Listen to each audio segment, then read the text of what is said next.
Hello friends, today I am going to discuss agriculture in Austria. Let's start. The share of agriculture in Austria in the Austrian economy declined steadily after World War II. Agriculture continues to represent an important element of the economy because of its social, political significance. The Chamber of Agriculture remains on an equal level with the Chambers of Commerce and Labor, although its members produce only a fraction of the GDP that industrial and commercial workers produce. Austria produced in 2022 2.3 million tons of sugar beet. The beet is used to manufacture sugar and ethanol. 2.1 million tons of maize, 1.3 million tons of wheat, 697,000 tons of potato, 695,000 tons of barley, 387,000 tons of apple, 367,000 tons of grape, 278,000 tons of triticale, 184,000 tons of soybean, 177,000 tons of rye, 12th largest world producer, 132,000 tons of onion, 120,000 tons of rapeseed, 111,000 tons of pear, in addition to smaller productions of other agricultural products. In Austria, as in most other Eastern countries, the government has played an important role in agriculture since the end of World War II. The government has concentrated on mitigating social, regional, economic, and even environmental consequences of the sector's decline, as well as delaying the decline itself. Agricultural policy has been carried out with different objectives and with different laws and policies depending on the times. At the early post-war years, the most important objectives were survival and self-sufficiency. As a poor country, Austria needed to be able to feed itself if its population was to survive. By the 1950s, however, the policy was changing to a more global perspective. While keeping intact the traditional farm economy, the government wanted to protect domestic production, stabilize agricultural markets, protect farmers' incomes, and improve the sector's ability to compete in Austria and abroad. Increasingly, the government began to believe in the importance of maintaining rural society as an objective in its own right for social reasons and to protect the environment and encourage tourism. Because of these aims, agricultural policy, more than any other economic policy, reflects a mixture of economic and non-economic objectives and concerns. The principal aim, however, is to preserve the existing number of farms as much as possible. Despite the government's efforts to sustain agriculture, not one province had as much as 10% of the population involved in agriculture and forestry by 1991. At the beginning of the 1970s, all but two provinces, Vienna and Vorarlberg, had more than 10% of their populations involved in farming. This contrasted markedly to the situation in 1934, when all but those same two provinces had more than 30% of their populations working in agriculture. Over this period of 2 generations, the decline in the Austrian farm population was as fast as any in the Western world. As of the early 1990s, of Austria's total area of almost 84,000 square kilometers, about 67,000 square kilometers was used for farming and forestry. Roughly half of that area was forest, and the remainder was arable land and pasture. Agriculture and forestry accounted for about 280,000 enterprises in 1986, with the average holding being about 23 hectares. There were about 4,500 corporate farms. Beyond those farms, however, only a third of all farmers were full-time farmers or farming companies.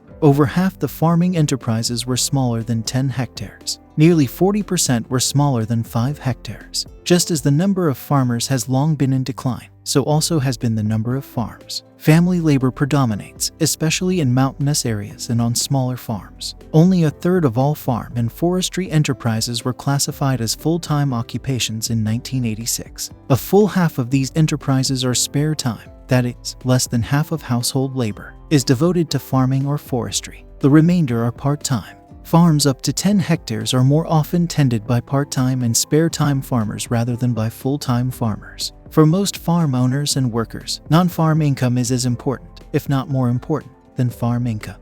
Despite the decline in the number of farmers and agriculture's share of GDP since 1960, agricultural output has risen. As of the early 1990s, Austria was self-sufficient in all cereals and milk products as well as in red meat. This gain was achieved because of the considerable gains in agricultural labor productivity. The value of agricultural and forestry output is heavily concentrated in field crops, meat, and dairy products, with most of it coming from animal husbandry. Because large parts of Austria are mountainous, only the lowland areas of eastern Austria and some smaller Flat portions of western and northern Austria are suitable for crop production in more intensive forms of animal husbandry. The remainder of the land is used for forestry and less intensive animal husbandry, most of which takes advantage of mountain pasturage. Within the structure of the social partnership, various organizations work to maintain farm incomes and thus farm existence, among them the Grain Board, the Dairy Board, and the Livestock and Meat Commission. These organizations set basic support prices, taking into account domestic costs and local supply and demand, with only weak linkages to world market prices. The boards and commission use a variety of measures to achieve their broad purposes. Among these measures are import restrictions, such as border controls and entry controls, some of which may be bilaterally negotiated, and variable import duties, if import restrictions are not sufficient to maintain prices because of excess production. The surplus is exported at subsidized prices, with the subsidies usually coming from federal or provincial authorities. Authorities also apply production controls, such as sales quotas or limits on the size and density of livestock holdings. Quotas exist for many different products, with the quotas usually fixed on the basis of past production. Price and quality controls and limits also exist, especially with respect to different prices for different grades of wheat or milk. The government can also pay direct income supplements, but these payments are generally restricted to certain farming zones and other equally disadvantaged areas. Subsidies are mainly paid by the federal government, but may in some instances be paid by provincial governments. Because of the complex system of price supports and market access limitations, the exact share of subsidy costs to the government and to consumers is virtually impossible to calculate. Experts estimate that the total cost to the federal and other governments for agricultural and forestry support during the late 1980s was approximately $16 billion a year, a level that would have been roughly at same level as that of many other organizations for economic cooperation and development governments, but slightly higher than the EC average. The Economic Research Institute Österreichisches Institut für Wirtschaftsforschung estimated after a major 1989 study that about 71% of the cost of agricultural support was borne by consumers in the form of higher prices, with the taxpayers carrying the remaining 29% through such different programs as direct and indirect federal and provincial subsidies or various kinds of market regulation.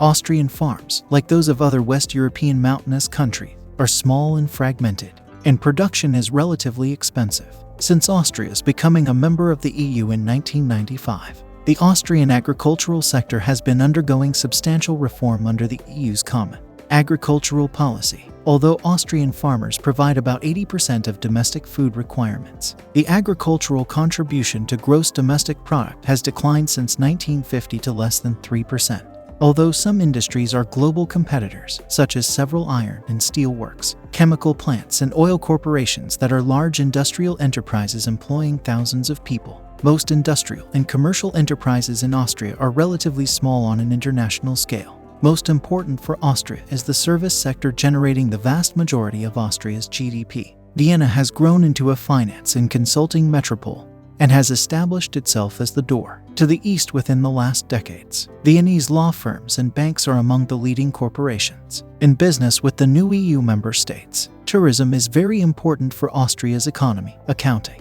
for around 10% of Austria's GDP. In 2001, Austria was the 10th most visited country in the world with over 18.2 million tourists. Previously, dependency on German guests made this sector of the Austrian economy very dependent on German economy. However, recent developments have brought a change, especially since winter ski resorts such as Arlberg or Kitzbühel are now more and more frequented by Eastern Europeans, Russians, and Americans. Thanks for watching video. Don't forget to like, comment, and share.